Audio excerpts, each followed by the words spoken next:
Hey mystery solvers, we have some great mysteries to talk about today. But first we want to introduce you to another awesome podcast. Hey podcast listeners, are you looking for something a little bit different? Then tune in to my podcast, We're All Mad Here. Join me, Rachel, as we talk about creepy facilities, some pretty questionable cures, as well as checking up on some famous and not so famous people who have dealt with mental illness in their life. Informative, scary, and with a little bit of sarcasm. If you enjoy learning about the truly crazy parts of history, you're going to love We're All Mad Here. Episodes come out weekly, and I hope you'll join us.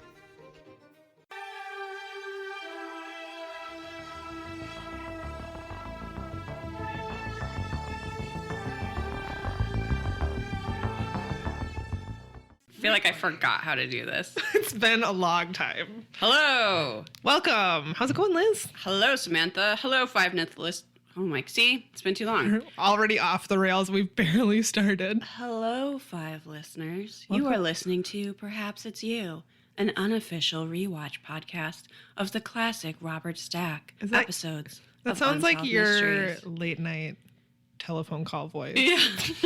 For all those late night telephone calls I make. So many. So many. So hi, this is so unofficial. Just so you know. Very unofficial. Are we supported at all by Unsolved Mysteries? No, I'm pretty sure they hate us. No. I'm If pretty they- sure they're our 1-star rating. Probably. Yeah, I forgot. I'm sorry. I forgot how to do this. We took a whole week off, just 1 week. Well, we took technically 2 weeks off because we pre-recorded our holiday special. I know. So really, it's been ages since we've done this. So now, anything that we might have possibly learned, it's all out the gone out the window. window. It's like we're starting over in 2018. We're back at the Brooklyn Park Library. Hello. Yes, happy 2018. You survived 2017, and that is no small feat. So No. give yourself a pat on the back. We're here to talk about some Unsolved motherfucking mysteries. Yes. Are they we solved? In some cases, yes. In some cases, no. In some Exactly. Exactly. I was going to ask you how your holidays were, but no.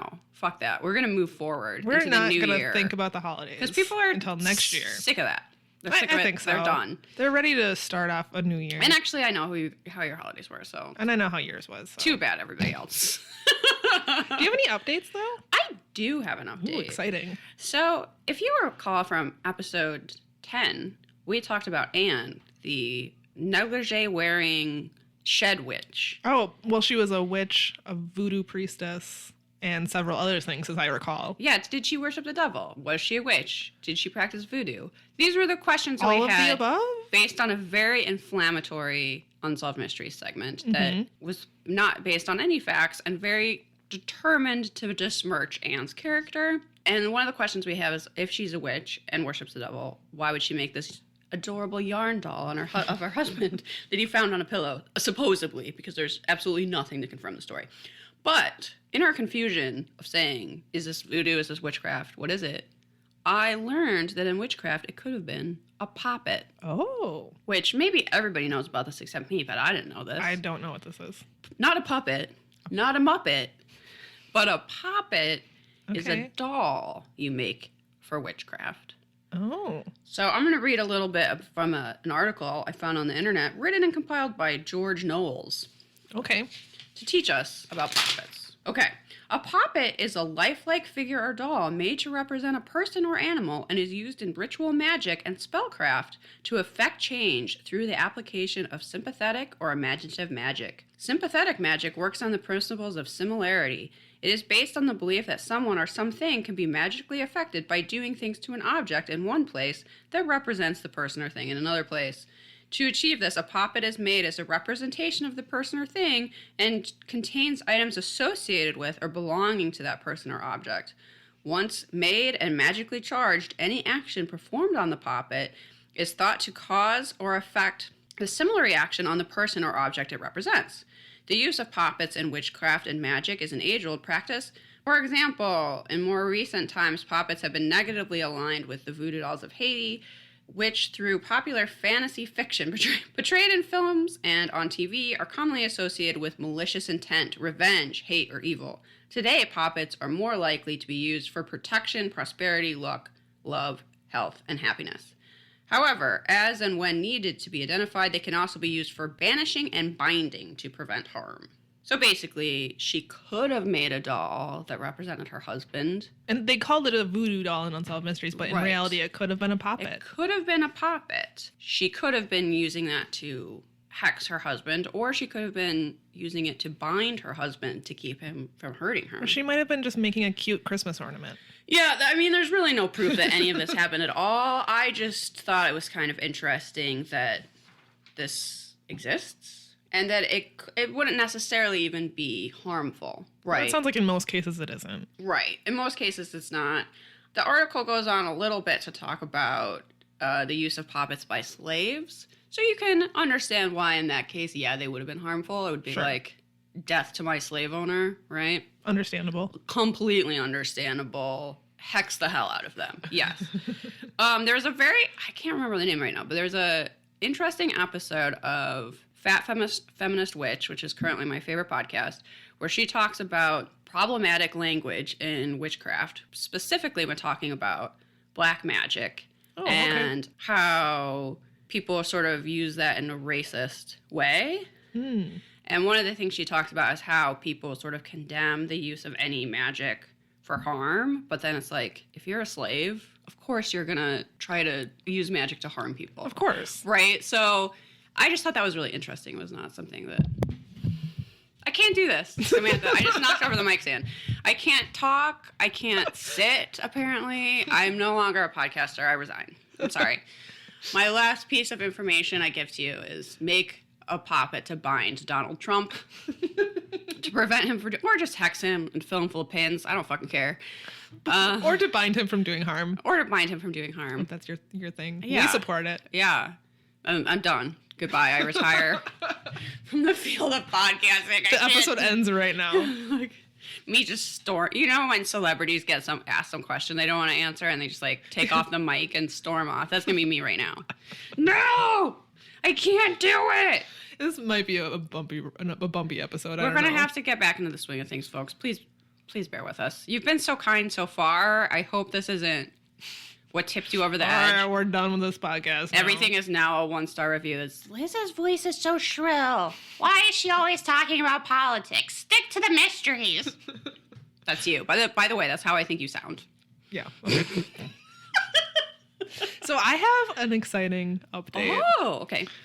At least I think it's exciting. Well, I'm excited already. I logged into iTunes the other day because I wanted to change my iTunes nickname, which is the name that shows up when you review something in iTunes. It was, for the longest time, just whatever default iTunes gave me when I made my iTunes account probably like a million years ago. Sam is the coolest was your name or something like that. Sam is the coolest. 1999. I don't know. But the name I got, and was very surprised to have gotten, was Robert Stack. Yes! That's amazing. So I thought really hard about leaving a 5-star iTunes review for our podcast as Robert Stack and not saying anything. And pretending like I didn't know anything about it, but I'm not going to... I might still do that to get like a cool Instagram photo or something, but I'm going to be upfront about the fact that it's me. So that's all I have. I have been listening to this podcast from heaven, and I give it 5 out of 5 me's. Because that's what Robert Stack would say. It is. I'm convinced. I'm sure. That was my update. I was excited about it. That is pretty awesome. I couldn't believe no one had taken the name Robert Stack. Well, next week can't tell. is the Alcatraz episode. It's the Alcatraz situation. D-Day. We have a countdown on our wall. It's slowly ticking down the hours and minutes until we have to cover Alcatraz. If you've been a longtime listener to the show, which of course you are, you'll know we've been dredging this since day one. Yes, but fortunately, friend of the pod, Rochelle, and our resident history buff, is coming on the show to help us cover Alcatraz. I'm excited to have her on. I think she's going to make the episode a million times better than if it was just you and I. I think it would just be us, like, taking naps. Yeah. Because we were like, we don't want to talk We'd about actually this. probably skip it and pretend like no one would notice. Right. Like, let's see if anyone brings up the fact that we just skipped ahead an episode. Maybe they won't. I don't know. Oh, yeah. So wasn't there one about Alcatraz? And we'd be like, I don't know what you're talking about. Is there? I have to go. Look forward to that. Yeah, I'm sure we just really sold it. Should we talk about episode 16? Do we have any other updates? I've got none. Okay. We are on episode 16, if you were watching along on Amazon. This is the case of Lester Garnier, who had a super cool name. Not a bad mustache. It's kind of like a baby wispy mustache, though. He's not my... Is he your pick for most... He's not. Okay, but he's not my pick is in this segment. Interesting. Mine isn't. Okay. Early morning on July 11th, 1988, a groundskeeper found the body of Lester Garnier in his car. The groundskeeper is my pick for MVM. Did you see his mustache? I don't know. I liked his mustache okay enough, but really the overall scene where he was peeking through the car window. Yeah. And his like backpack leaf blower and his weird outfit. I don't know. I really enjoyed it. I took a screenshot. You guys will have to see it on Instagram. Okay. I already derailed Liz. Yes. We barely gotten started. It takes absolutely nothing to derail me today. So, Lester, dead, in car. In parking lot. In parking lot. It was the backseat of his very cool 1984 Corvette, which made me write down, should I get a sweet 80s sports car? There's a lot of sweet 80s sports cars in this episode. I kind of really want one. That's what you can do with all our podcast money. That's a really bad idea because I don't know anything about cars and I'm sure they require a lot of upkeep. But I could just make Travis do it, right? Yeah, sure. Why not? I'm sure he'd be happy to. Because I was like, maybe this is the year I get a 1984 Corvette, just like Lester was found dead in. That's what I was thinking about. All right, this was in an affluent suburb of San Francisco called Walnut Creek. Garnier was an undercover vice cop. He lived near Concord, and he worked for the police in San Francisco. They kept emphasizing that he was a bit of a ladies' man, and that he had an earned reputation of being popular with the ladies, and such. They really wanted you to know that Lester got a lot of tail. I don't... Was that important? I at one point wrote down, why is this so salacious? Like, he went out with a lot of ladies. I don't know... I guess it was a different time, but... He seemed like a handsome dude who had a sweet car. I mean, this was before Tinder, I guess. When, if you went on a lot of dates, you were a man about town. I don't know. You had to actually talk to people, so that was considered weird. I guess. I don't know. Robert Stack described him as a walking contradiction who was a dedicated cop, a family man, but also lived and loved in the fast lane. Robert Stack. Was that... All right. I wrote down, when I die, I could only wish that a Robert Stack-esque character would say that I lived and loved in the fast lane. Like, that's a bad thing. And it's not like when they say he was a family man, it's not because he had it was like he was good to his parents. And he also went on a lot of dates. Like, those are contradictions. I don't understand. I think his parents lived with him because he took care of them in their old age. He seemed very close to his parents. But he also liked the ladies? Those are two competing things? Samantha, you cannot take care of your parents and go on dates. Oh, okay. Those are opposing worlds. I guess. How could he have a job, have parents, and have sex? You can't do three things. That's the real unsolved mystery. Over the course of a day. Yeah, it's a little bit of a weird segment. Yeah, his reputation was well-deserved. Okay, we get it. We get it. It also seemed like they made an emphasis about how he enjoyed going undercover to, like, get sex workers. Yeah. And arrest them. I wrote down why. Like, so he was an undercover vice cop. He would pose as a John and then trick sex workers into getting arrested. And I was like, what's the point of this?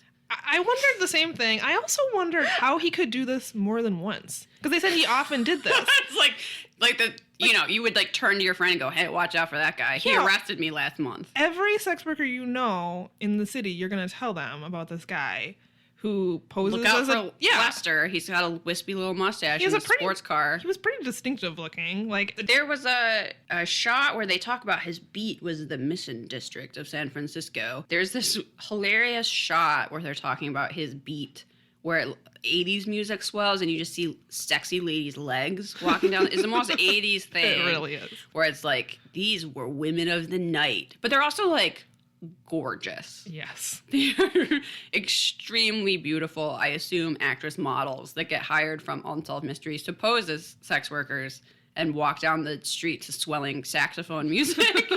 And then you're like, oh no, San Francisco is so seedy. Look at these beautiful women in cocktail dresses. It's a nightmare.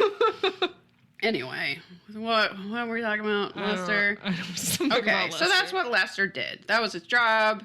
Harassing sex workers and Harassing sex arresting workers. them. He thought he was making the world a better place. I kind of question that, but it was the 80s. I don't know. He was also investigating a local brothel that was rumored to be patronized by other officers and civic leaders. So, and it was staffed with underage prostitutes, is the quote from the episode. Yeah. So that's disturbing. Not how I would refer to them. But, no, but... You know, I guess it was a different time. Victims, perhaps, would be another way to say it. Yes, thank you, Samantha. Underaged prostitutes, quote unquote. Not okay. No. They're not really. I mean, I guess they can't consent. Yeah. So don't pay them for stuff.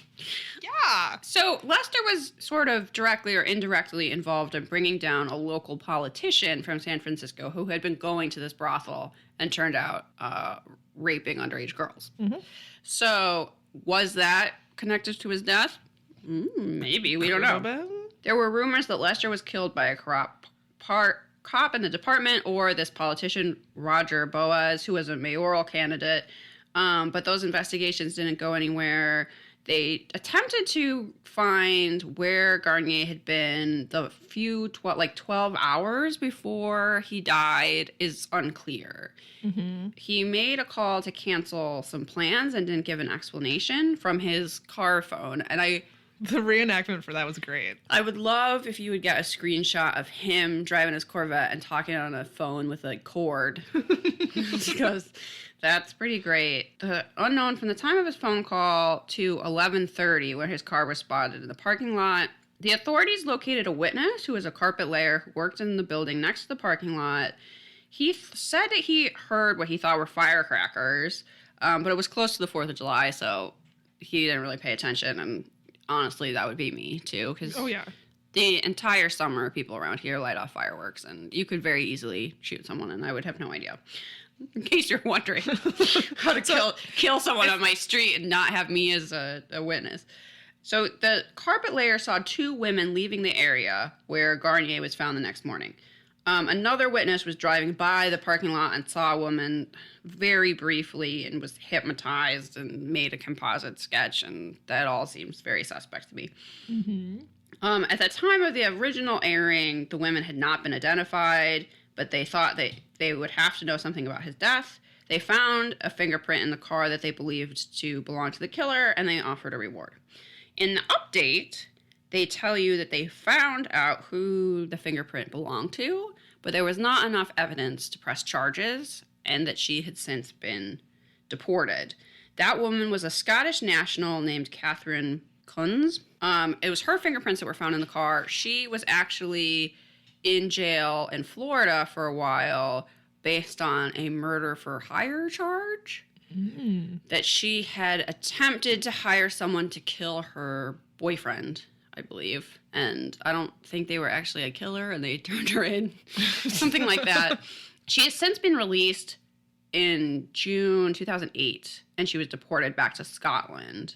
The San Francisco police tried to keep her in the country in connection to this case, but there wasn't really enough evidence to file murder charges, so she was deported. Both Lester's mother and father had passed away.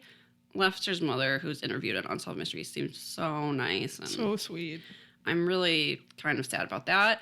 So there's not a ton of evidence for this case. The San Francisco Gate has written a couple articles about it. One was about this woman from Scotland being deported back and how the police had wanted to hold her but didn't really have any legal justification for doing so. The only evidence connecting her is that there's fingerprints in the car.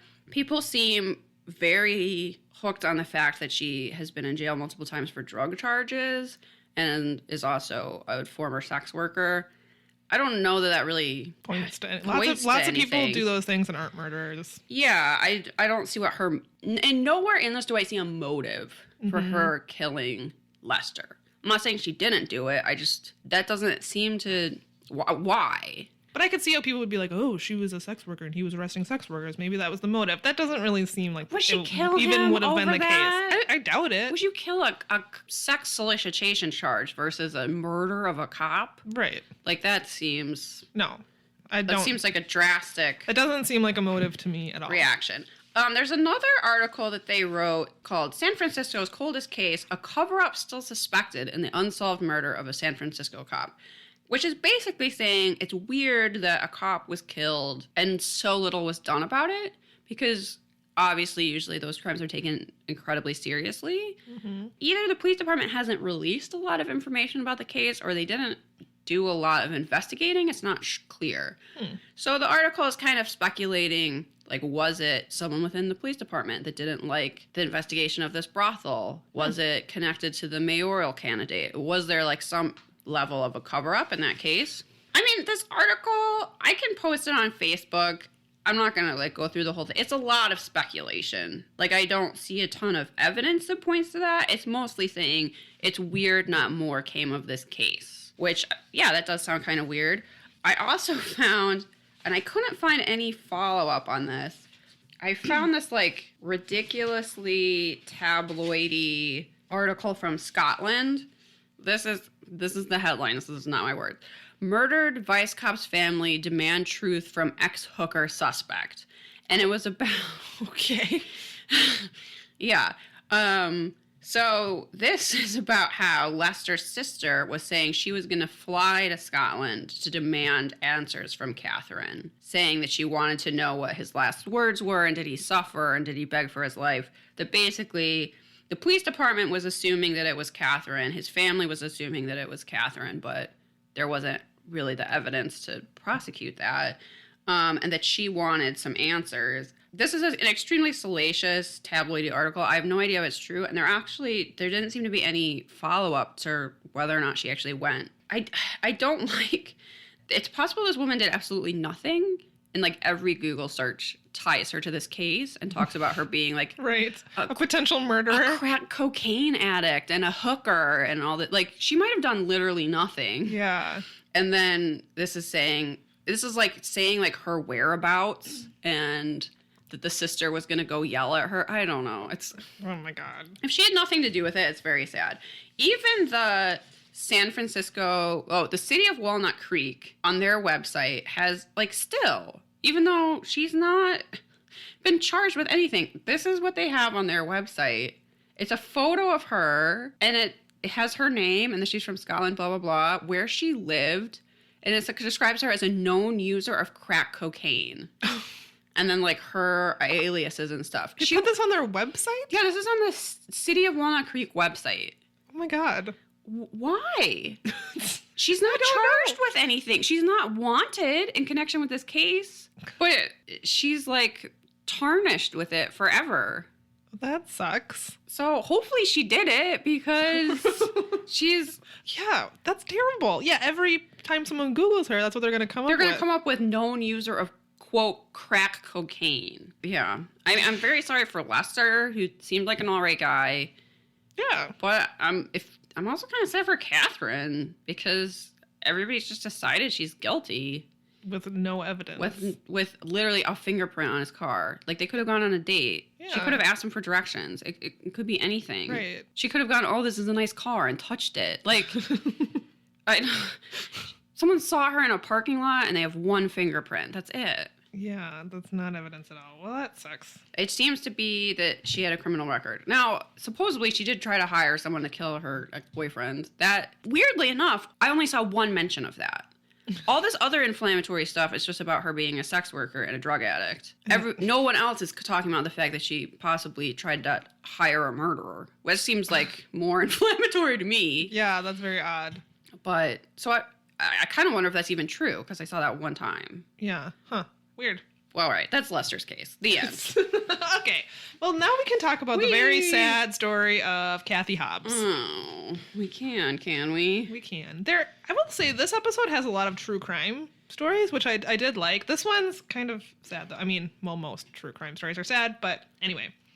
So this segment opens with some establishing shots of the Las Vegas Strip set to some rockin' 80s music. I loved that. It was great. Robert Stack says that the city is an adult amusement park and a glamorous capital of slot machines, blackjack, and high-stakes gambling. It's also the best people watching ever. I bet. I've never been to Las Vegas, but... That's what I recommend it for being able to eat at any hour of the day, any type of food, and the people watching it doesn't get better. I need to go. So, however, 1 mile off the Strip, Robert Stack says that there is another side of Vegas, a real world that tourists never see, ordinary suburban America. He just points out people do live in Las Vegas. Yeah, it's not just the Strip. But anyway, on July 23rd, 1987, 16-year-old Kathy Hobbs was reading a romance novel in her bedroom, which I have to say, reenactment Kathy's 80s bedroom is amazing. I think that was her real bedroom. Do you think it was? Because they showed at one point a photograph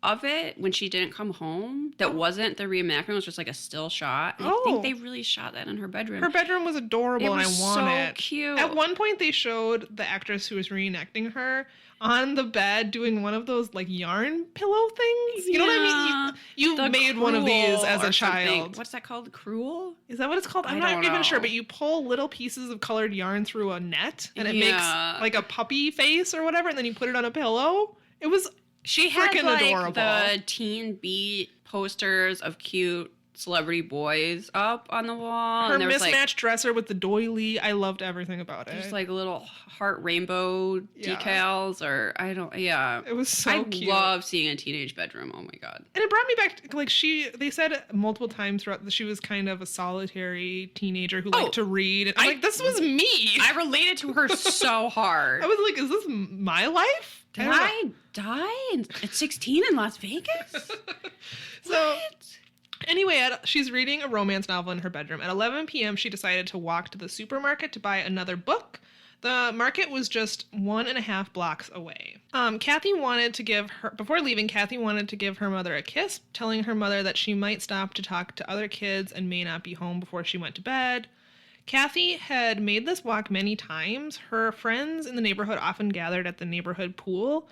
It seemed pretty safe. It seemed like there was always people around. However, this particular evening, there weren't any kids around. She would usually, I guess, ask one of them if they wanted to walk with her to the store. This night, there just happened to not be anyone around, so she went by herself. It was really close. They said it was 1.5 blocks away, so it seemed like she felt safe doing this in the evening. Also, one of the cops pointed out that even though this was late at night, because it's Las Vegas... Very busy. Yeah, the store is open 24 hours. There's people coming and going to work at all times. Mm-hmm. So it's not like if I was walking around here at midnight, the streets would be dead. Right. No, there was tons of activity. It was in an intersection that was highly traveled. It was probably really well lit. I'm sure she had... Yeah. No one probably felt unsafe at all about this. Right. Kathy's mom was awoken in the middle of the night by a strange dream in which she was hit on the head and immediately after felt at peace. Kind of an odd detail. Anyway, the next morning, Kathy was not in her room. She had not come home. So I was pretty impressed with the police response to this. Yes, I wrote that down too, for once. I know. So the first day, police questioned friends and relatives and did an extensive media campaign on television, which I assume means that like every news they had station ran her photo, said she was missing all day long. This was the first day. They didn't immediately go, oh, she must have run away, right? Like, right. They actually looked for her, and I appreciate that they made the point about saying, like, look, even though she was out late at night, this was a busy area. Like, it was very not victim blamey. It didn't say she shouldn't have been out. It said, let's fucking find her. Yes. Here's her photo. Here's who you're looking for. Like, and they didn't say we should wait 48 hours and see if she comes back. Within the first day, they had questioned all her friends, all her relatives, and got her picture on the news. So, okay, people who are telling me that the police department doesn't have time to look for missing children, do you think there's not crime in Las Vegas? Yeah, exactly. Like, they found the resources and the time to do the appropriate thing. So, for everybody, oh my God, can we please look for people? I don't want to argue about it anymore. We'll just point people to this episode. Yeah. So by the end of the second day, the investigator says that they were immediately convinced that Kathy had been abducted. Next, the story gets a little strange. Robert Stack says that Kathy's disappearance was a culmination of years of fear and worry for her family because as a child, Kathy had premonitions that she would die at an early age. That's such normal teenage shit, though. Well, here's the other thing. So when Kathy was 8, she began telling her friends and family that she didn't think she would live to 16.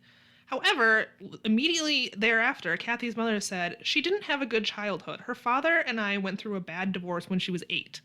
Well, maybe that's why she started seeing weird shit. Like, I think I'm going to die at 16. It seemed like she had, like, the reason they moved to Las Vegas is because she had such a crummy childhood that they wanted to start over and start fresh. Yeah. And for her, I'm like, maybe. Teenagers are morose and more, not just me, a thing I never grew out of. Teenagers think about death and think about They do. dying young, and like that seems kind of romantic and cool, right? She's reading a lot of romance novels. I think it is a little strange that at 8 years old she started saying these things. But the other thing that also happened was in 7th grade, her good friend died of a heart disease. Right. So she's Kathy's been mother touched by that. Yeah, Kathy's mother said that Kathy and her father had a really close relationship, and it sounded like after the divorce he was just out of their lives. So yeah, so maybe she had some unresolved emotional issues that resulted in her being a little bit dramatic, or even maybe suffering from depression. We can't diagnose her, but it seems like they're not premonitions necessarily. No, that's how teenagers talk. Her mom is like Barb from Stranger Things grown up, if you're looking for a visual cue. And she just seems like the sweetest. And I wanted to give her a hug. And yeah, it's so heartbreaking. Anyway, Robert Stack tells us that Kathy became despondent and refused to leave her room in the days leading up to her 16th birthday. But then the morning of her 16th birthday, she woke up pleasantly surprised to know that she was still alive. And she kind of started getting happier. Robert Stack said that she wore makeup. She started wearing makeup. What? So she was a normal kid again, I guess. Whatever. She also decided then that she wanted to open her own beauty shop called Cat's Cuts. I know. Which is so sweet. It just breaks your heart. I know. They interview her little sister, which is also really sad. This whole segment's a little depressing. Anyway, all of that premonition stuff seems kind of pointless. I wrote down, I'm going to totally interrupt you and derail you. Go for it. I wrote down, Samantha, did you make a will as a teenager? I'm certain that I did. I don't specifically remember what was on it, but I'm certain I did. I totally did, and it was like insanely specific. Where it was like, this piece of jewelry goes to so and so. And that teenagers are just morose. I know. And I know for sure that I had plans with my friends who was going to take my dog if I ever died. And my bird. So we had all my pets really. We had a dog, 2 hamsters, and a bird. And I know for a fact that I wrote down who was going to take all my animals in the event that I died. Like, not that my parents would keep them. Like, my friends were going to get them. Sure. Yep. I don't know about all my stuff, but probably. Yeah. Because that's how teenagers are. Exactly. Listeners, tell us if you made a will as a child and what was on it. If you have a photo of your teenage bedroom, we want to see it. Yeah, I wish I had one of mine. I don't know that I do. I don't think I do, and I would stab someone for it. I know I had like Backstreet Boys posters on my wall. Mine was, you guessed it, The X-Files. Of course. Then I had a Humphrey Bogart phase. Pretty typical teenage girl stuff. We would love to hear about your teenage wills. Yes. Please send them to us. Or just weird shit you did as a teenager. I would love to hear that too. So the local police department mobilized a huge search. They distributed her photo to every officer and encouraged news stations to continue to run the story of her disappearance, including her photo. Eventually, a clue surfaced. A clerk remembered seeing Kathy in the supermarket that night. Sales reports also confirmed that someone purchased a paperback novel at 11:17 p.m. the night Kathy disappeared. So it does appear that Kathy made it to the store. However, she never made it home. And I love, if the outfit from the reenactment is accurate. It sounded like it was. She was wearing pink sweatpants and a pink sweatshirt. She had her sweatpants tucked into like giant chunky socks with the white sneakers. Oh yeah. We could have been, I feel like me and Kathy could have been such good friends. I think so too. Kathy was basically my friend group. You stayed up all night reading a book and then went to the store to get another book. Like, you weren't out at 11 p.m. doing teenage things. I finished my book. I need another one. Yeah, like that was me. You were not getting into trouble. You were walking to the store to buy a book. Anyway, 9 days later, a hiker named Rick, who also has a nice mustache and a mullet. Did you like him for MVM? He might be better than who I picked. We'll see. There's quite a few mustaches in this episode. I did like that he was searching for unusual rock crystals. He was searching for unusual rock crystals in the desert when he came upon a strong odor. The most legit reason for wandering around the desert. It's like, yeah, that is what that guy was doing. Right? You know, like sometimes people find a body and you're like, well, why were you there? That's suspicious. This guy was like, I was out looking for crystals. And like, yup, you were. That's when I would find a body, would be searching for unusual rock crystals. Not just any rock crystals, unusual. The only ones worth harvesting. So he decided to investigate an odor, which is when he found Kathy's body. And he described it as the most horrible thing he's ever seen. He actually had to sit down and like think if he was really seeing what he thought he was seeing. I felt bad for him too. I did. It's traumatic. He then called the police, who arrived already knowing that it was going to be Catherine, and it was. The investigator does seem to genuinely care about Catherine, but at one point he says that he wanted to go home, get his daughter, bring her to the site of the body, and say, this is why I say you can't go out late at night. Which Dude, on one that's hand, not gonna stop it. On one hand, I understand his sentiment. On the other hand, walking a block to the corner store to buy a book is a freak thing. Yeah, that's not why she got... Like, it's not her fault. Like, she should be able to walk down the street in her neighborhood to get a book. This is why the world is terrible. Is you can't actually... We want to think you can prevent stuff like this from happening, and if you do this certain magical set of things... That you never leave the house after dark. All these things women are told to do. That we are supposed to travel in packs and never wear headphones and never go out at night. Never wear a ponytail. Yeah. All that garbage. Yeah. Always carry I was told to always carry an umbrella. So you can beat off an attacker? Yeah, because they're less likely to attack you if you're You cannot do all of these things all of the time. You have a list by your door of all the things you can't do. Don't go out after dark. Don't wear a ponytail. You check them off before you leave the house. And then people are like, Liz, you never do anything. Why are you such an introvert? I'm supposed to do all these things to stay safe. Thanks. I'm not supposed to make eye contact with strangers. I'm not supposed to use public transportation. I'm supposed to be carrying my keys between my knuckles and holding mace in another hand and have a taser in my mouth. And the umbrella. I don't have enough arms for self-defense.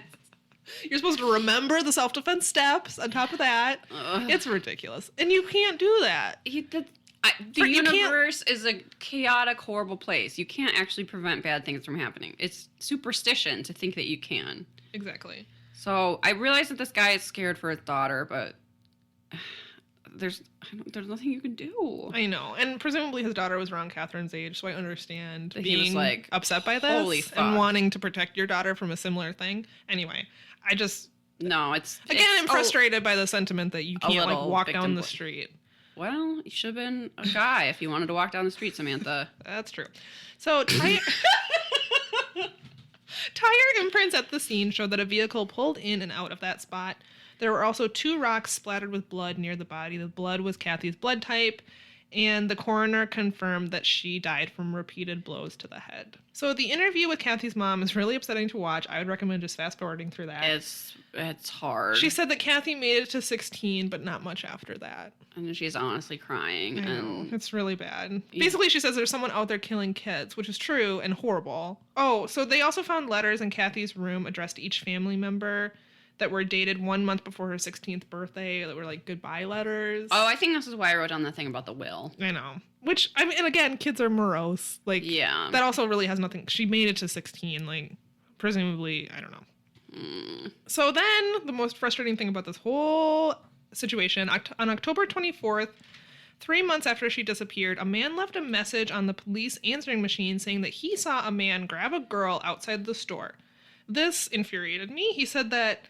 Yeah, he waits 2 months to call because he was out of town? He said, this was a few months ago. I've been out of town for a few months, but I wrote this down because she was screaming. Are you kidding me? You didn't call the police at the time? You didn't call the police. You didn't get his license plate. You didn't follow him. He said he saw 2 men grab a girl who was struggling and screaming, throw her in a car and drive off. And he was like, oh, I'll wait a couple months. I'm on vacation. I'm going on vacation. I can't call the police. This man could have saved her life. He could have followed the car, called 911. Done anything. Literally anything. Got the license plate. He could have potentially stopped this. And then the police put out multiple pleas for this guy to call them back because he just called the station. He didn't even call 911. He just called the station, left a message, presumably after hours. And they're like, call us back. We need to ask questions. And he described what she was wearing. Like, this seemed really credible. And he never called them back to provide more information. 5 listeners, if you ever see 2 grown men forcing a 16-year-old girl in a car while she's screaming, call 911. do me a favor. Don't go on vacation and wait. Call 911. He thought it was suspicious enough that he wrote down the details. Drive your car into their car. Do something. So they can't drive away. Start screaming. Go anything. Anything Literally. other than this. Because this makes me want to track down this person and punch them in the face. Yeah, I hope he fell in a hole and never came out. I don't know. Maybe that's why he never called the police station again. Because he's stuck in a well. Let's hope. Because I think out of every person we've seen on Unsolved Mysteries, this person may be the worst. He's the most frustrating. Yeah. For I sure. hate him possibly the most because, he knew he witnessed an abduction. He waited months to call. I guess it's possible that he was just some prankster. It doesn't really seem like it, though, from the details. Not really. And also, even if you are a prankster, don't do that. Oh, yeah, that's terrible. That's also terrible. So anyway, that was where the segment I wish ended. a pox on that person if that's a prank. Yeah, we should make a puppet and hex him. Yes! If he's still alive. So there was an update. Michael Lee Lockhart became a prime suspect in Kathy Hobbs' murder. Lockhart has since been executed. So I looked up Lockhart on Murderpedia. He was convicted for the capital murder of a police officer named Paul Hulsey Jr. in Beaumont, Texas. Hulsey had followed Lockhart, who was driving a stolen Corvette, to a local hotel. He followed him into the hotel room, and as he was making an arrest, Lockhart punched the officer, grabbed a gun, and shot him. According to a statement later given by Lockhart, he then shot him a second time and fled. During the trial, Lockhart bolted and jumped through a 3rd-story courthouse window. Whoa. His escape was unsuccessful. Huh. He was also implicated in a series of gruesome offenses during the 5 months preceding the Texas murder, including the sexual assault, murder, and mutilation of a 16-year-old girl named Wendy Golliger in Griffith, Indiana, on October 13th, 1987, and the sexual assault of Lockhart's former wife in Toledo, Ohio, and the sexual assault, murder, and mutilation of a 14-year-old Jennifer Collar in Lando Lakes, Florida. He was suspected of, and I looked all over trying to figure out why they suspected him of Kathy's murder, but I never found it. Seems like his type of thing. Or Maybe he was in the area. area. I'm assuming he was in the area, but nothing really said. Most articles focus on the murder he was convicted of, which is the murder of this police officer. Right. He was implicated in the other offenses, but was never charged. He went to death row for the murder of the police officer and was executed. Oh no, he was convicted of murder and was on death row in Indiana and Florida at the time of his execution. In Texas, this is confusing, but he was lots of states wanted him dead. Yes, and he eventually was executed in Texas. So it's possible that this serial killer They love executing people. Who killed Kathy Hobbs. So, ugh, that's an awful one. Yep. Also, though, we could have been Kathy Hobbs. Like, totally. Sort of an introverted child who just wants to sit in her room and read books. Like, yeah, that was me. I definitely walked to the bookstore. Yeah, to buy a romance novel. Not to buy a romance novel. Possibly to buy a novel about aliens, though. Possibly. Possibly. Yeah. We know I don't read romance novels, but I read lots of other books. It was like me going to get the latest magazine with Gillian Anderson on the cover, and then a serial killer to take clippings for your scrapbook. Yeah, exactly. Got to work on my scrapbook, and then a serial killer forces me in a car, and no one calls for 2 months. Yeah, that could have been my fate, and then my very detailed will would have come in handy. That's true. All right, you got a lost love up next. Yes, so at least this one has a happy ending. So this is Bill Purrington. There's not a G. Okay, Purrington. Robert Stack pronounced it Purrington. I don't know. I watched with the subtitles on. It's not spelled like that, but he said Purrington, which is what I would name a cat if I ever had a cat. Like Sir William Purrington. Lord Purrington. Please, if you need to name a cat, name it that. This guy's name was William Purrington. That's what I would. Or Robbie Stacky. That's what I would name a cat. Okay, so Sir Bill Purrington was on the search for his sister Jackie. In this segment, he's 62 years old. He's a retired businessman from New Hampshire, and Jackie is his long-lost sister. back in 1934, the Harrington family was struggling to survive the Great Depression. Something confusing is that his name used to be Harrington. His name is now Purrington. Yeah, because he wanted a better cat name. Harrington is like good. We didn't just mispronounce it. That's literally what it is. Yeah, that's a good point. So the Harrington family was struggling to survive the Depression. They were the only ones. Everyone else did really great. So he was one of 6 children, and they were home alone during the day while their parents worked, which I feel like was super fucking common.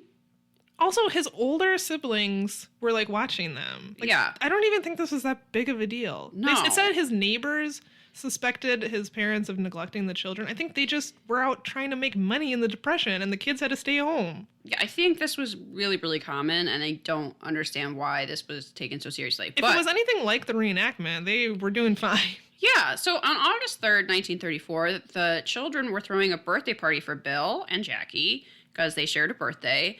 However, that afternoon, members of the Society for the Prevention of Cruelty to Children arrived and took the 4 youngest children away because neighbors had reported they were being neglected. The reenactment adults in this segment totally look like people that are going to come steal you away from your parents. Yeah, they have this very dramatic shot of this black, I don't know, 30s coupe that looks like a car out of Dick Tracy. Pull up very ominously, and then these like bitter old women wearing dowdy hats and a couple guys in suits, come out and are gonna snatch the children away once the birthday party is done. But they let the kids finish the birthday party first, and they all the adults stand behind the kids, and the reenactment for this is bizarre. It's weird. Also, the parents are not home; they're at work, which presumably providing for is their why children. They went and snatched these kids. But while their parents weren't their there. Their parents don't even get to, like, protest or do any... There's no recourse. Like, literally, they just show up and take kids, and there's nothing the parents can do. That's kind of what it looked like. It's awful. So, they ended up taking 4 of the children away. Bill was then 8, was the oldest of the 4. He, his sister Jackie, and 2 other siblings were put up for adoption, and they were all placed with different families in New York. After returning from World War II, Bill began searching for his siblings and his parents. He made no progress until 1976, when he wrote to a records clerk in New York, and in reply, he got the address of his older sister Wanda, and then he was able to track down more siblings except 2, Jackie and Ed. In 1977, he was able to locate his mother in California, but sadly she had passed away, and he learned that his father had died in 1955. A researcher found his brother Ed, and on Christmas Eve, the 2 siblings were put in contact. So as of the airing of the segment, the only person he was still looking for is Jackie. Fortunately, this is solved. After the broadcast, people who had gone to school with Jackie in the 40s and 50s called in. They claimed that she was married and adopted 2 children, but they didn't know the present whereabouts. And eventually, a local historian named Anita Harrison learned about Bell's search through Unsolved Mysteries. Jackie eventually found Anita, who was looking for her, and they were all put back in touch. Yeah, so in 2000, she was reunited. Jackie was reunited with all of her siblings. So it took a while. It did take a long time. But it does have a happy ending. All of the siblings were so happy to be reunited. It was really sweet. There's really not much to it. That's it. I'm sorry it took so long. And I'm sorry that they were just taken. And it doesn't really seem like they were being neglected. No, they had older siblings that were caring for them. The kids weren't that young. It's not like they were infants. It makes me think that someone just had a beef with this family. Yeah. I mean, I don't... Or they just thought it was okay to come call someone to take your neighbor's kids away. I don't know. Someone in our book club told this story that she has 2 children, and her neighbor called the police on her for child neglect. And when the police got there, she was like, yeah, that baby's not wearing a hat. And I didn't see her put sunscreen on. I had never heard the story. That's why she called the cops. Oh my God. What? If this had been... I would have burned down that woman's house and moved. Are you kidding? Like, you're gonna risk my children being taken away over that I might not have put sunscreen on? She just said I didn't see it. Is that a crime? What if you don't believe in sunscreen? I don't know. You can't take someone's kids away from that. It makes me... I think she told this story like 2 years ago, and I still get like insanely angry. That makes me want to... When I think about it. So angry, I just hit my Well, pop filter. It makes me want to flip this table. That's horrible. Don't do that. Yeah. People are ridiculous. Okay. Yeah. Anyway. Don't be that nosy, horrible neighbor, everyone. A lot of life lessons from this episode. Yeah. I'm really eager to tell you what to do, and that's if you see kids getting abducted, call the cops. But don't call the cops if you see a baby not wearing a hat. That's insane. So we have one more mystery in this episode. This is the one that had my mustache pick, and Ooh, exciting. here's my sketch of the mustache that I wrote pointy. Who was that? Was that a cop? I don't remember it. Yeah. This Okay. was cop Tim something. Okay, I don't remember that, but that's a great sketch. We need to get a photo. I like how you crossed. Was that the volcano sketch from before? No, I was originally going to pick the murderer in this, and then I was like, no, he's a dirtbag. So I was like, Liz, you are so out of practice. You don't even know how to nominate mustaches. Scratch that mustache out and then draw in the new mustache, which I very helpfully wrote next to pointy. It was, your sketch is pointy. I'll have to go back and look at it. So on June 5th, 1988, prosperous businessman Angelo Desideri, vanished from his Phoenix home. Robert Stack tells us that no one knows why. His friends and family think he met with foul play, but some people think Angelo wanted to disappear. So Angelo was a devout Catholic who once wanted to enter the priesthood. Robert Stack tells us that he lived a quiet, routine existence with his parents in a Phoenix suburb.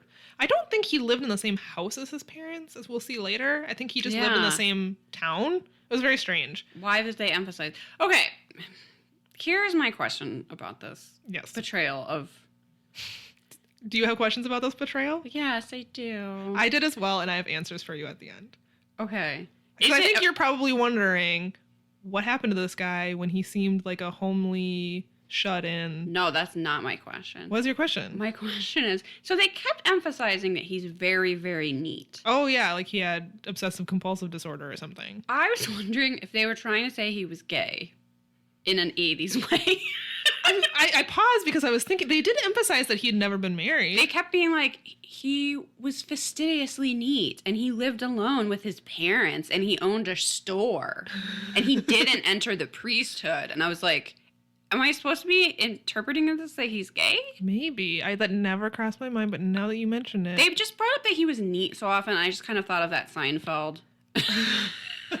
I don't know, but go on. I thought that they were emphasizing it because... Did he have OCD? Yeah, because he maybe had OCD or something. I don't know. Huh. Anyway. Okay, go on. His friend named Steve described him in a very odd way. He said that Angelo was very ordered, very neat individual, and yeah, he emphasized neat several times. And that's sort of, I just felt like he was winking a little bit. Maybe. That could be, I should rewatch the segment to see if I get that vibe. He said that Angelo was a perfectionist, just a perfectionist in every true sense of that word. Wink, wink. That could have been. Do you think Steve and Angelo are kind of more than friends? Now that you say it, possibly. I don't know. I didn't get that feeling at all, but Liz did. So Robert Stack tells us that Angelo built a small fortune out of hard work. He had several friends but never married. Angelo enjoyed an affluent lifestyle, which he supported by owning a shopping center and an import store. The morning of June 6th, a neighboring shop owner noticed that Angelo's store was closed up when it should have been open for business. Angelo's friend Steve, who we mentioned before, drove to his home to see if anything was wrong. He noticed that the alarm wasn't going off, which made him suspicious for some reason, and he called the police. Okay, sure. Angelo was nowhere to be found. There was food out as though he had been interrupted while preparing lunch. His lunch seemed like it sucked, by the way. Yeah, it was asparagus in a pot of boiling water and bread.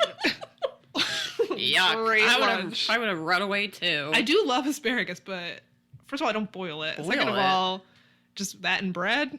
I don't know. So there were also bills out on the table as if he had been preparing to pay them. And there was a pair of pants in a shopping bag with a receipt from the previous day.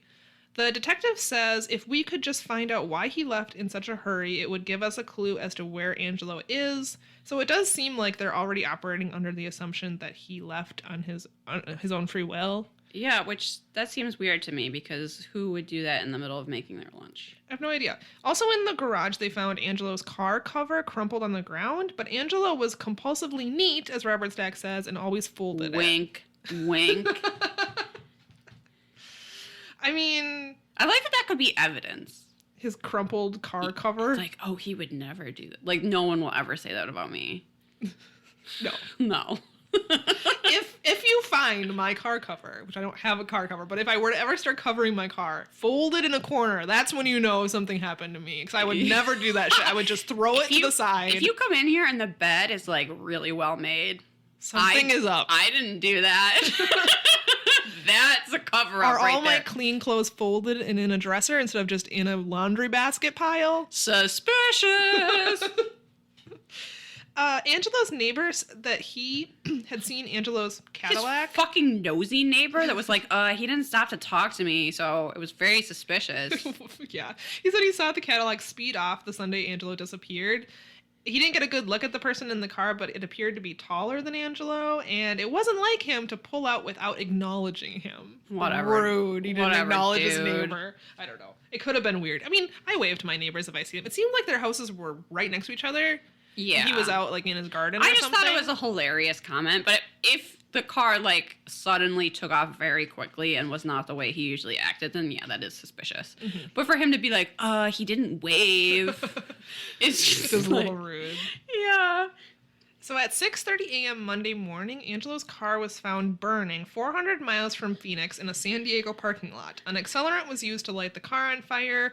They seemed to think that the car had been washed right before it was burned because it was spotless on the outside. There was no bugs or dirt from the 400-mile journey. No bugs! I just thought maybe there wasn't a lot of bugs out. He seemed like he legitimately could have had OCD. Like, he probably washed his car all the time. He kept it covered in Phoenix. Like, indoors. Yeah, in a garage. Like, of course it was spotless. I mean, I guess a 400-mile journey is a long ways, There were no bugs. Where'd the bugs go?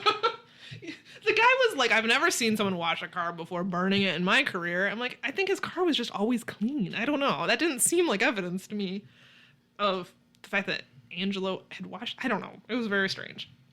So also the padding from the trunk was missing, which the investigator said could indicate that something was transported inside the trunk and had been then wrapped up in the padding and removed as one. I just wrote down, like a body?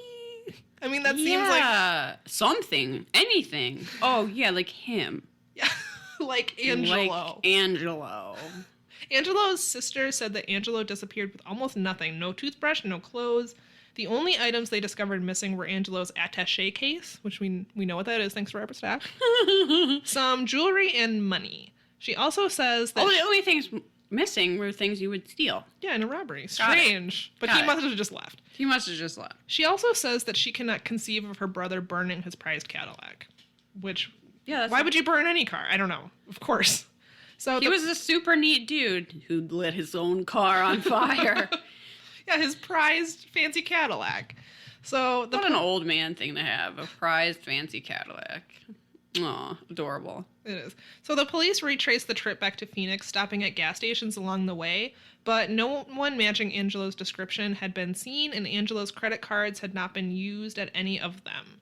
No gas was purchased, no car washes, although I suppose he could have used cash. The police also checked every car wash in San Diego because they were convinced that he had washed his car when he got to San Diego, but no one recognized Angelo. 2 witnesses did see the car right before it was torched. Both said that they saw a man who resembled Angelo, but neither one could conclusively identify him. That's where the episode ended. They were trying to figure out what happened to Angelo.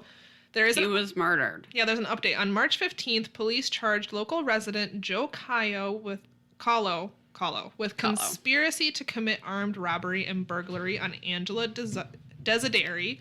Callo was a friend and business associate of Angelo and had detailed information concerning his disappearance. Callo claimed that he received this information from a man named James Majors, a man who worked with Callo in construction. Callo said that Majors went to Angelo's home, rang the doorbell, asked for a glass of water, and once inside, he robbed Angelo at gunpoint and forced him into the car. Somewhere between Phoenix and San Diego, Majors murdered Angelo and placed his body in the trunk. Callo said that Majors stopped to buy a pick and shovel. He then went out into the desert and buried Angelo under a large tree. Then, Callo says, Majors stopped and gave the pick and shovel to some poor people who lived in a shack. I was wondering how they found the people for that reenactment. Because they show a guy handing off a pick and shovel to these, like, People that look like they're from the Dust Bowl. It's like the Grapes of Wrath. It really did. I Like, mean, who are these people and where is this house? What is happening? yeah, it really did. Kahlo also claims that items in a storage locker owned by Majors would trace back to Angelo. Kahlo was given multiple life sentences for Angelo's murder and 6 other contract killings. He died in prison. Majors was sentenced to death for 3 other murders. So this is where things didn't quite add up for me and what I thought you were talking about when you said you had questions. Like, who... Oh, you thought I had more reasonable questions. I see. So, in the show, they portray Angelo as an unassuming guy with OCD who lived in a boring, rich suburb of Phoenix. And I was like... He did seem like an incredibly why was there a boring... contract out to kill him? An incredibly boring person having boiled asparagus for lunch. Who was this Kahlo guy? So the Unsolved Mysteries wiki had some answers and some additional information that was left out of the show. According to Kahlo, he and Majors had been hired to murder Angelo on the orders of Romano Sbrocca. Uh-huh. S-B-R-O-C-C-A. No, you said it right. You said it right. It's good. A known drug trafficker. According to him, Angelo sold drugs and kept records for a drug trafficking operation run by the Sbrocca guy and another man. He was apparently killed because he wanted to get out of the crime ring. Kahlo was convicted of Angelo's murder and 6 other contract killings. The other killings were also related to this crime ring. He received life in prison and died in 2010. Majors, who was never charged with Angelo's murder, received the death penalty for a triple murder in California. He died on January 26, 2017. It is unknown if the Sbrocca guy was ever charged in the case. Interestingly, Majors has allegedly been connected to the death of Jean Tovra, a Phoenix socialite whose murder was also profiled in Unsolved Mysteries. I don't think we've gotten to that one yet. Interesting. However, he was never charged in that case either. So apparently Angelo was involved in this drug trafficking ring. Oh, He wasn't just a boring old guy living with his Cadillac in his parents' hometown. It was a good cover, though. It was. Which, I don't know why they left that out of the show. Like, they don't usually shy away from things like that. They left out the actual, crime Like, and mystery of it. Yeah, this guy just wanted to be a priest and wanted to live a shut-in life. I guess they wanted you to feel sympathetic for him, I'm assuming. I guess. I don't know. It's very strange that they left that out. But that's why there was a contract out to kill him and why he ended up being murdered by this Kahlo guy who claimed it was Majors, but it seems like people saw through that. Interesting. Yep, that was it. Okay. A lot of true crime in this one. I enjoyed it. Yeah, let's rate the episode. Okay. So, mysteriousness. It was fairly mysterious. The first one's still unsolved. Why was Robert Stack in front of a fountain for that 4th mystery? I'm not really sure. That's mysterious. Yeah, I guess I'd give it a thumbs up for mysterious. Yep, I think it was pretty mysterious. I enjoyed the true crime stuff. Reenactments. Oh, I liked the reenactments. I really like them too. They burned an actual Cadillac for that last one. That's true. That's a good point. I didn't even think about that. Which must be a pretty big production. Some old man is so sad. Maybe it wasn't. That could have been his car. I know. No, he could have fixed it up when he retired. The reenactments of Kathy's teenage life was awesome. I loved the saxophone sex workers because it's just so 80s. That was very 80s. The Las Vegas Strip, the shots of that with the 80s. They had this shot of Kathy walking to the store, which I feel like must have been done on a crane or atop of a building, where she's sort of she's walking to the store, but the camera zooms more and more out, and she becomes almost like a dot of that her was going really missing. Good. And this was before drones, so that must have been a pretty complicated shot to get. Yeah. So I give it a thumbs up for reenactments. Thumbs up for reenactments. I enjoyed the fashion as well. Yes. Angelo's sister had some sick glasses. I loved her glasses. She kind of looks like Janine from Ghostbusters or something. She's got a sassy, short, spiky silver haircut and then giant pink. I loved it. Yeah. Kathy's outfits were great. They really... It was kind of a snapshot of teenage life. I really related to her, and I'm sad me and Kathy didn't get to become friends. I know. So thumbs up for me for fashion. Absolutely. Robert Stack's outfits, his look. Meh. I thought he was looking sharp. He did look sharp. We could give him a thumbs up just because I feel like every time I go, who cares? A pity thumbs up? I guess. I enjoyed the shots of him in the police station. Oh yeah, those were really good. There was also an odd shot of him like in front of a long dark corridor, which was kind of spooky. I got a shot of that for Instagram. I don't really get the fountain thing, but the fountain thing was weird. I agree. They're just like, look, over there's a fountain. We'll shoot there. That's what it seemed to be. Probably. They're like, we need a new location. Yeah. We can't have them stand by these columns and train stations all the time. So, out of Robert Stack's, what do you think? I would give it a 3. I'm like a 3.5. I really enjoyed the true crime stories. We don't often get so much true crime in Unsolved Mysteries. There were 2 summaries of previous cases in this episode. There was a lot of that. Which makes me rate it down a little bit. Because I fast-forwarded through those. If you're watching this, you're going to get an update on the Arthur Frankfurt case, the boring heart attacker case. And who's the other one? It's the... Rogers Kane? No, it's the... Boxcar family. Oh, yes, the Christmas one. Yes, the Christmas one that I loved, but they basically show the whole segment again. Show it again. So they could have cut all that out and gave us another mystery. Yeah. So that's true. That brings it down a little. So I'm going to say 3. It's a solid episode. It's not my favorite episode, but there's some good cases in there. Yeah, you convinced me to go with a 3 out of 5. I wish it just didn't have those weird summaries in it. MVM, we're going to have to post a couple mustaches on Instagram because I don't know that we decided. Yeah. I think you might be right about the mullet. Should I show you the guy from the parking lot? Yes, I have a picture on my phone, and I just think it's really funny. Look at his face. I mean, that might be how I look if I find a dead body. I suppose. Like, his mustache isn't that great, but I thought the whole scene was funny. Yeah, it's a very good screenshot. I often judge mustaches based on, like, the context. Maybe I should get away from that. A presentation. No, I love his bandana and his those are your. He's wearing a bomber jacket. Like that's what you wear to go to work as a groundskeeper. I forgot about the very bright red bandana that he's wearing over his entire head like a pirate. Yeah, he might have to win just for that, honestly. Yeah, I don't know. Because mine is not that great. The reason I picked it was because it was a cotton mustache, but it's like a little different. It's like a variation on the cop mustache. The pointy cop mustache. Yes. So that's why I picked it, but I kind of like your pirate groundskeeper. He does look like a pirate. Better. We'll post them both on Instagram. Yeah, follow us on Instagram and perhaps it's you. Choose. So do you have a recommendation? The first recommendation of 2018? Oh, now I feel all this pressure. So I'm going to do something a little bit different for the recommendation this week. I alluded to this earlier. Samantha has a slight idea what I'm doing. But we don't talk a lot about music on the podcast. Well, because it's not a music podcast, but also talking to Samantha about music is like talking to me about sports. You don't get very far. It's just a total waste of time. So I really like, this is kind of new. I think this came out in 2016. This is new for me because I listen to basically music from the 80s. Mm-hmm. Surprise, surprise. I'm a very nostalgic person. I don't think anybody is... Yeah, I'm sure I just blew your mind with that one.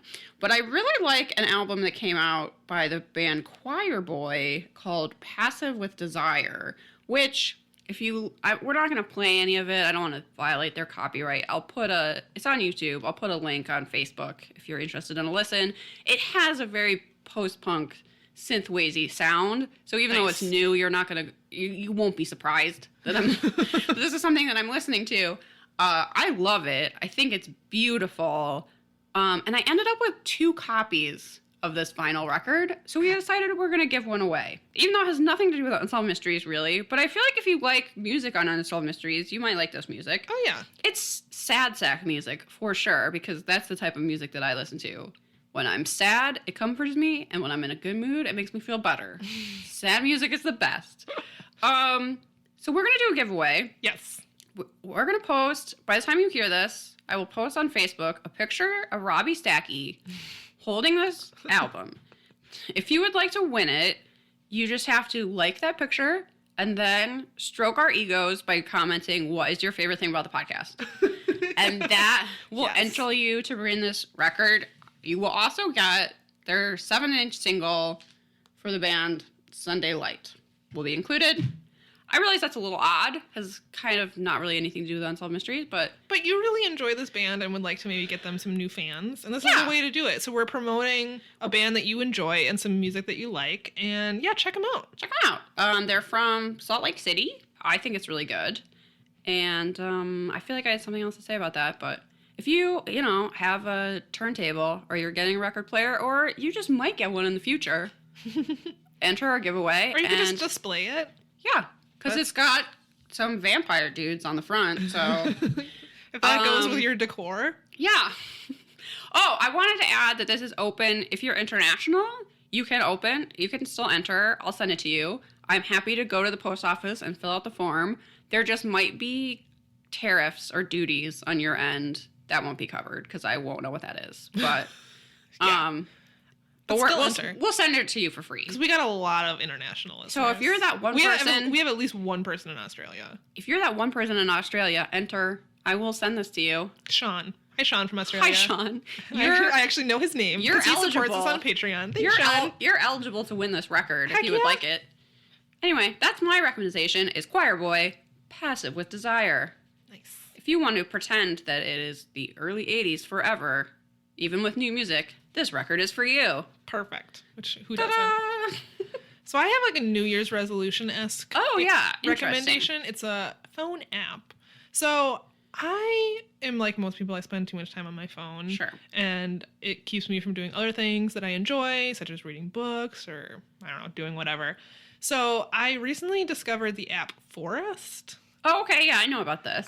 In another podcast, Oh No, Ross and Carrie, which I love, Carrie Poppy, one of the hosts, recommended this app in an episode or mentioned it, and I decided to check it out. It's very simple. You just put the app you grow a tree, a virtual tree. So you put the app, you set it to grow, and then for however long, if you're away from the app, you get like virtual coins. It's kind of like a game.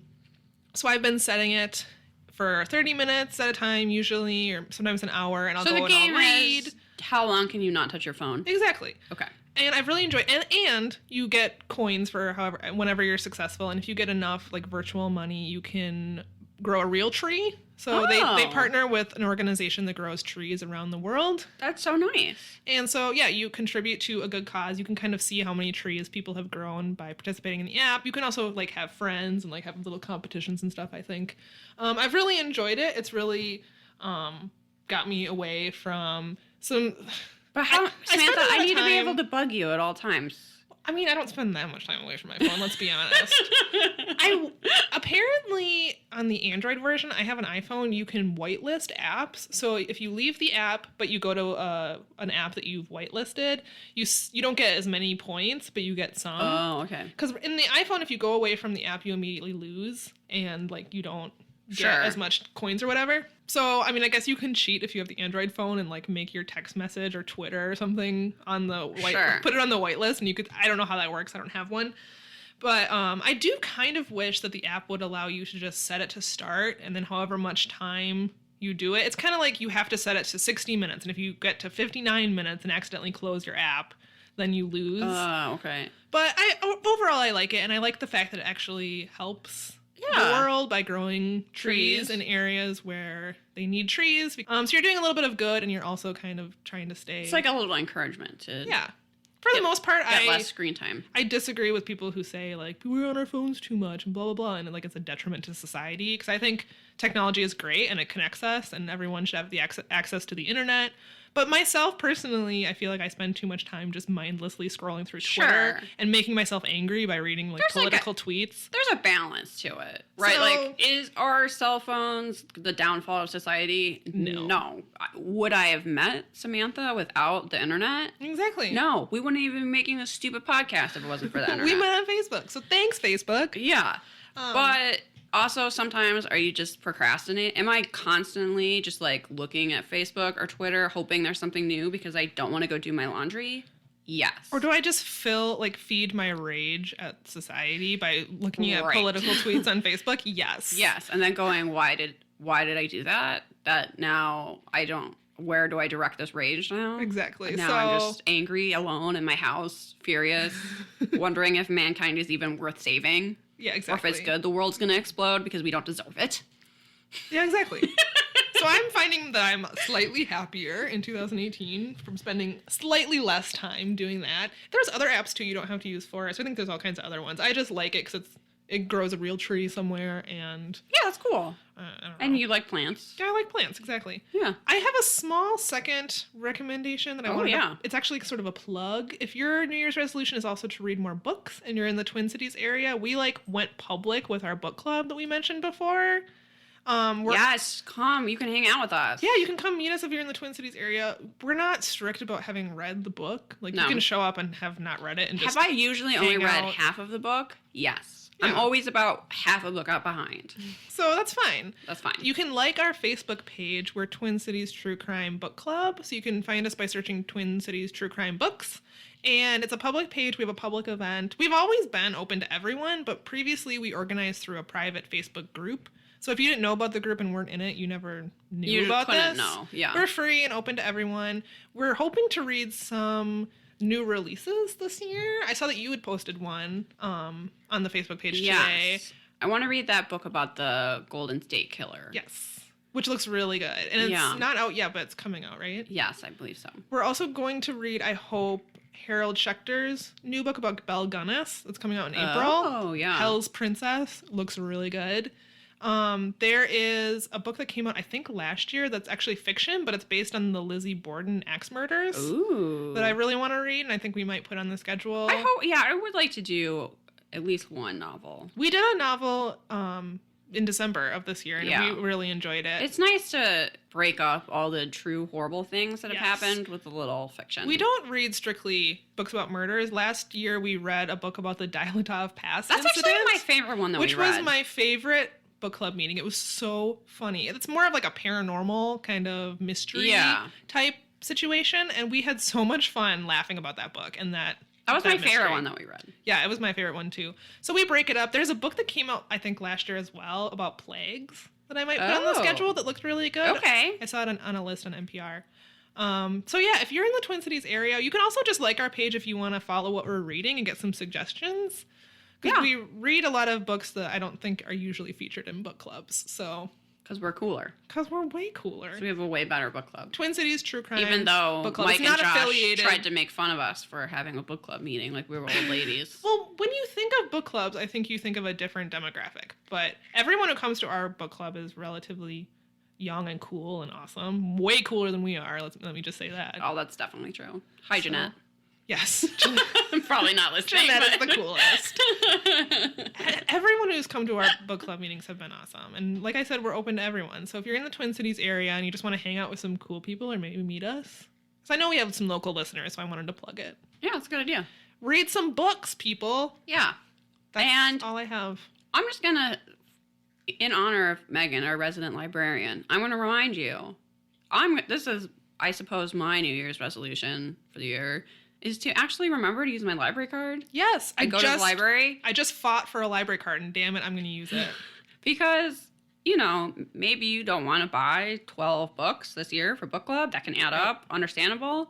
You can get a lot of this stuff from your library, and if they don't have it, you can request it, and they'll probably order it for you. If you like listening to audiobooks but find them really expensive, most libraries have at least one. Some have multiple apps where you can download audiobooks and ebooks. That's actually why I had to fight for my new library card. Our new house is confusingly in 2 different cities. Like it's in one, like our mailing address is one city, but it's located in a different city. So the librarians didn't believe me that I was in their county, and I had to find property tax records to prove to them because they have a really good app in their library system, and I wanted it. So you're like, I'm getting my library card. No, that's totally worth fighting for. The apps are really good, so I highly recommend if you don't want to spend so much money on ebooks and audiobooks, get a library card, you guys. It's free. You can get tons of stuff for free. You can check out movies. You can go steal music. I didn't just tell you that. Maybe your library has a recording studio and you can start a podcast. Yeah.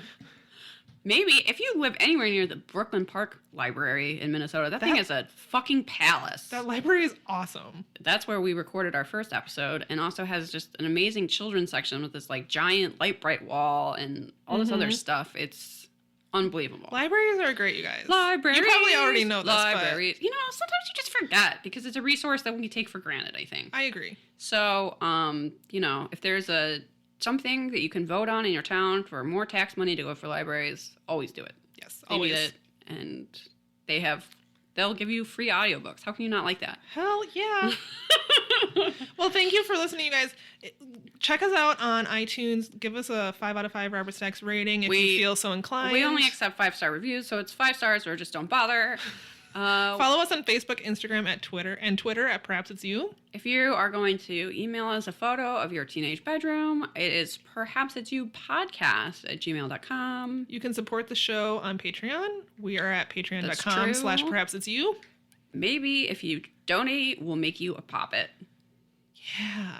Why not? Maybe our New Year's resolution could be learn how to knit, and we'll knit a poppet. Maybe. Don't count on that happening, because it's probably not. You know, you can make poppets out of anything, so... A piece of paper. A felt poppet? I don't know. Is this the year we become witches? Hopefully. Liz is considering Maybe. If I can, why not achieve my childhood dream? Why not? Why not? Now that we're very successful. You're an adult. You can do what you want. Very successful podcasters. Hell yeah. We've already achieved that dream. What dreams are we going to achieve in 2018? The number one podcasters in the world, I'm pretty sure. I'm pretty sure. We're on a list somewhere. And I'm sure it's good. In my mind. That's all we have for you. Bye. See you next time.